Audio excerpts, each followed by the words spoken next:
Hello, friends, and welcome back to the PrepWell podcast.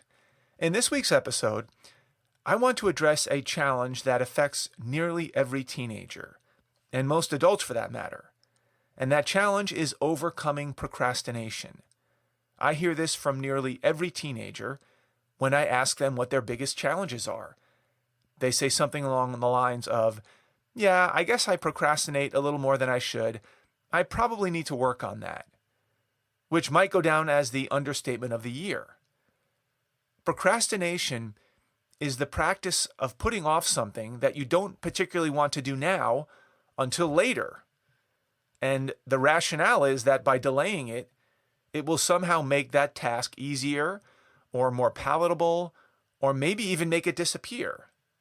And of course, we all know that often the opposite is true. Unfortunately, there are some cases where this type of procrastination does more damage than in other cases. For example, I've procrastinated cleaning my garage for weeks, actually months. It needs to get done, but I regularly find excuses to put it off until next week, next weekend. Am I proud of that? No. Should I stop procrastinating and just get it done? Yes. But does whether or not I clean my garage materially impact my life in any way? No, not really. It's pretty harmless. The garage and I will survive another week without it being cleaned. This type of low-stakes procrastination is widespread and often doesn't really do that much damage. There are other times, however, when procrastination can actually have significant impact on your life. And if you've become a self-proclaimed procrastinator, some people even take pride in that, we need to get you back on track. And I've heard from several students just in the last few days who bravely admitted that they're plagued by procrastination. And that is actually what inspired today's podcast. So I'd like to break down procrastination into two components: chronic procrastination and acute procrastination. Chronic procrastination represents a slow, subtle, and cumulative pushing off of important tasks in the hope that the issue will resolve itself, or that the picture will become more clear over time, or that the issue will ultimately just go away.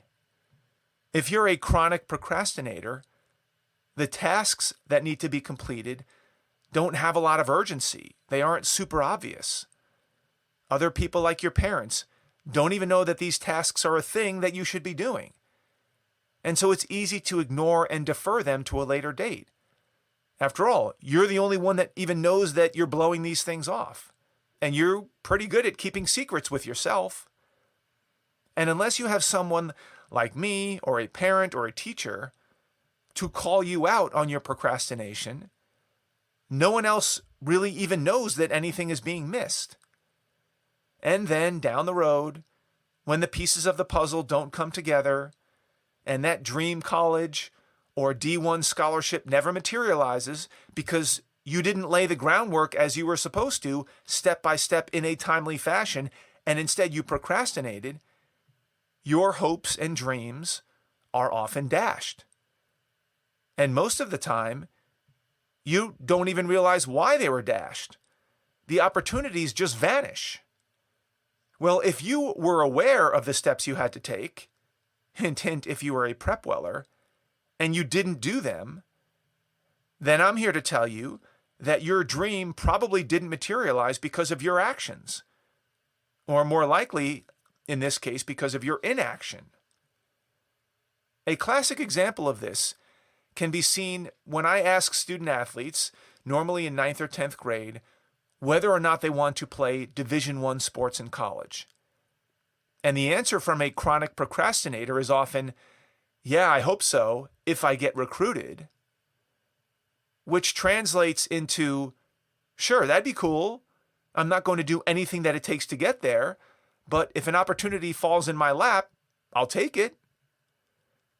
This is a perfect example of the mindset of a chronic procrastinator. There are certain tasks that are challenging in the short term and thus put off, and they often catch up with you in the end. when all the pieces don't fit together. Acute procrastination, on the other hand, is a lot more dramatic. It's in the here and now. It's in your face. I'm dealing with this right now with some of my private students who are trying to complete their college applications that are due in a few weeks. And even though there are short-term deadlines, and it's pretty obvious that work isn't being done, and the stakes are very high, some students still procrastinate. This is what I call acute procrastination. It's procrastination that you can feel and see and taste and touch right now. The student knows that certain tasks need to get done, but they're still frozen. This is not an ill-defined challenge that will play itself out under the cover of darkness over the next few years, but rather a pointed challenge with a specific end date, a deadline. Sometimes this is still not enough to break through the seduction of procrastination. And before I talk about how to address this issue, let's talk about why this might be happening. Why do people procrastinate so much? Humans are complicated creatures. There are many reasons that may go into this. So here are a few observations from my vantage point. Number one, unclear objectives. The student is not sure what to do. They're frozen, they're paralyzed. If the student isn't sure what to do, it sure makes it easy to procrastinate.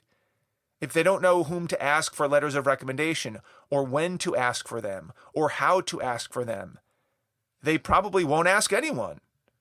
If they don't know how to brainstorm for essay ideas, or how to organize an outline, or how to write a first draft, it probably won't get done. The student will often, consciously or subconsciously, procrastinate.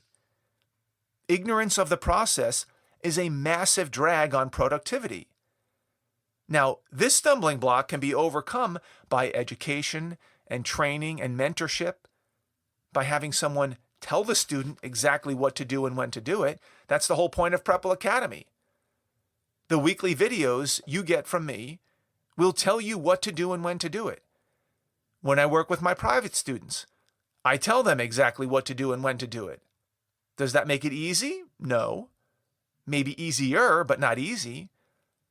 But at least they have a fighting chance if they know what needs to get done. Does this type of education solve the problem of procrastination? Sometimes, for motivated students, but not always, especially for those procrastinators. Even when the tasks are laid out in front of the student in great detail, sometimes there is still reluctance to engage. Why? Why this reluctance? Well, it may be in part to the second most debilitating reason, fear. Students are afraid to start because they know it's going to be difficult. They know they're going to run into problems and uncertainty, and they're going to doubt themselves. And they want to push off those feelings and not deal with them as long as humanly possible. So they procrastinate. It's human nature, especially for teenagers who want to avoid conflict and seek comfort. But it's something that they need to overcome, like right now, especially if they want to deliver on their college applications, their essays, their interviews, and all of the other intimidating things that go into applying to college. They have to overcome this fear. So that begs the question, how do we get students to overcome the fear? I have 2 steps for you. Step number 1, have a vision. Have a clear reason why you're doing what you're doing. Whether it's to get a scholarship, or to get into a dream college, or start a business, or whatever the goal is, there needs to be a clear vision and a pathway to get there. Does a student have a clear vision for why it's important to tackle their college essay? Good question. I try my best to establish this vision for my private students by painting a picture of what it will be like to be done well ahead of schedule, what it would be like to actually reach the goal they've been obsessing about for years. Do these reasons always resonate? Not always. I do get very excited when it seems like the student gets it, when the light bulb finally goes off, because I can see that they immediately change their attitude, their intensity, their work ethic. The key is figuring out how to open this floodgate. Now, what else needs to happen in addition to having this clear vision of a goal? Step number 2, practice doing the hard things first, not last. In fact, even better than that is to seek out the hard things and make them personal challenges to overcome. To not live in fear of the college essay, or the phone call to the coach, or the physics problem set, but rather to embrace them and make them your own. In the SEAL teams, we would call this swallowing the frog. Swallowing the frog meant getting after the most difficult task first, not putting it off until later. Doing the hard stuff first. This mindset became so ingrained in us that we would intentionally ask to do the toughest training block first, which was usually land warfare, which was brutal. We would select the most difficult mission profiles. We would pray for bad weather so that the op would be tougher. We used to call this getting full benefit. We didn't want any easy way outs, any shortcuts, any layups. We considered those things disrespectful. We wanted all the tough stuff thrown at us all at once and right away. It's the mirror image of procrastination. Do the hard stuff first instead of putting off all the hard stuff. Developing this type of mindset is transformative. And what we found out, and what I'm sure you found out if you're in this camp, is that that hard stuff isn't quite as bad as you thought to begin with, especially if you attack it with an aggressive attitude. So here's the bottom line. Procrastination, especially in the extreme, can be your undoing. It can prevent you from becoming the best version of yourself. It can slow you down. It can weigh you down mentally, physically, emotionally. And it can set you back, sometimes for years. It can stop you from making your dreams come true. It's like going through life with the emergency brake on. Don't do it. So how do you overcome procrastination? Work hard to figure out why you're doing what you're doing, why you're trying to get good grades, why you're pushing yourself on the court, in the pool, on the erg machine. If you don't know, or you're having a hard time painting that picture, talk to someone, talk to your parents, a sibling, a mentor, set up a one-on-one session with me. You need to know why you're doing what you're doing and how it will move you forward. And then, of course, like every self-respecting Navy SEAL, do the hard stuff first. Don't do it with a bad attitude. Don't do it under duress or kicking and screaming. Make it a personal mission of yours to attack the toughest tasks first with a smile. If you try this and you get some wins under your belt to the point where this becomes a daily practice, your life will never be the same again. So swallow that frog and enjoy what that will bring. And speaking of procrastination, if you have not yet enrolled your 9th or 10th grade child in PrepWell Academy, what are you waiting for? Swallow that frog and get it done. And I promise you that the enrollment process will not be as bad as you think. That's all I've got for you today, folks. Thank you for tuning in. Thank you for the continued support. If you know a parent with a 6th, 7th, 8th grader, 9th grader, 10th grader, 11th grader in high school that might find this helpful, please share the episode with them. You can do that by finding that small box with the tiny arrow pointing up. That's the share button. Click that button. Text your friends the link to this episode with a little personal note from you recommending that they give it a listen. Give us a rating too if you like what you hear. Apparently, that helps the podcast reach a much wider audience. Of course, if you have questions, comments, or an idea for an upcoming episode, please reach out to me by email, DM me on Instagram, PrepWell_Academy. Check out our blog, Facebook, connect with me on LinkedIn. I'd love to hear from you. Until next week, goodbye, good luck, and never stop preparing.